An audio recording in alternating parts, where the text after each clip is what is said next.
Mdalasini ni kiungo maarufu kinachotumika sana katika mapishi, tiba asilia na utengenezaji wa manukato. Kiungo hiki kina harufu nzuri na ladha tamu yenye uchachu kidogo, na hutumika kwa hali ya unga au vipande vya magome. Mdalasini asili yake ni Asia Kusini Mashariki, hasa Sri Lanka, lakini pia leo hii mdalasini hulimwa pia katika nchi za Afrika Mashariki kama vile Tanzania, hususan katika visiwa vya Zanzibar.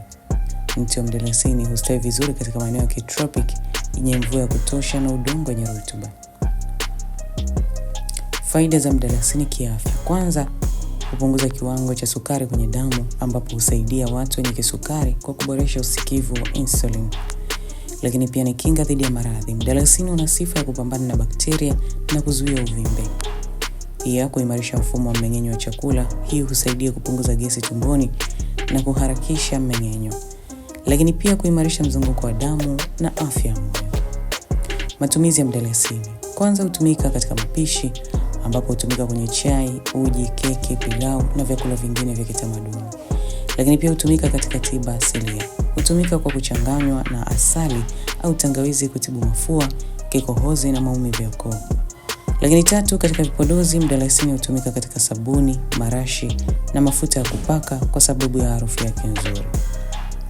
Mdalasini ni kiungo chenye thamani kubwa kisayansi, kiafya na kitamaduni. Kupitia matumizi yake mbalimbali katika chakula, tiba na vipodozi, mdalasini una nafasi muhimu katika maisha ya binadamu.